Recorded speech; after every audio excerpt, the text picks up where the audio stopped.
What's going on in Burma or Myanmar is the worst instance of genocide and ethnic cleansing anywhere on earth. Babies being beheaded. One instance that the UN documented of a woman who was in labour being kicked. She gave birth to the child and it was stabbed to death.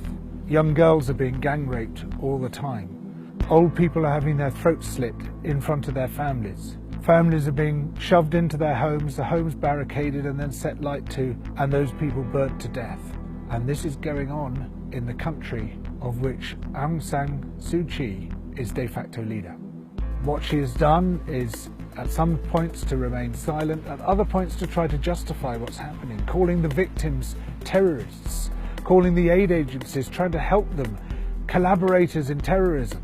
Desmond Tutu, Malala, all these Nobel laureates have appealed to her desperately to say, please, you too are a winner of the Nobel Peace Prize. Here you are now, complicit in crimes against humanity. How can this be? You should remove that prize from Aung San Suu Kyi. She no longer merits it.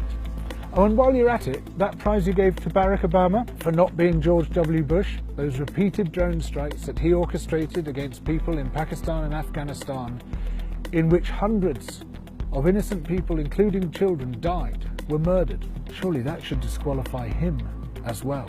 There have been some really weird decisions taken by the Nobel Peace Prize Committee, not least awarding Henry Kissinger the prize, this great architect of mass murder, this génocidaire. And so the argument for removing the prize from them, and for that matter Henry Kissinger, surely is a strong one. The way the Rohingya people are being treated is the way that ethnic people around Burma are being treated.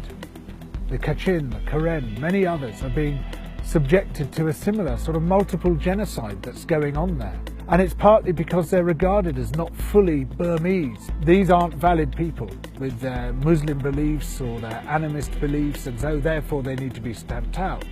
But that's allied to the fact that the lands they live on are valuable. There's good soil, there's minerals, there's timber, there's water.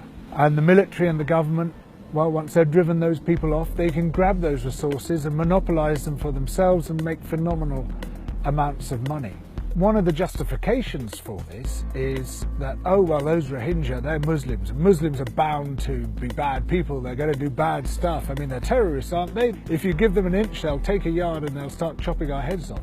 I'm sorry, it's not Muslims who are chopping people's heads off here. This is a Burmese army which is principally Buddhist. In fact, this is driven by this totally weird Buddhist fundamentalism, Buddhist intolerance.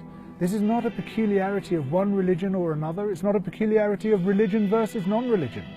It's just that there are certain people, a minority, a small minority of the world's population, who will do really, really bad things to other people.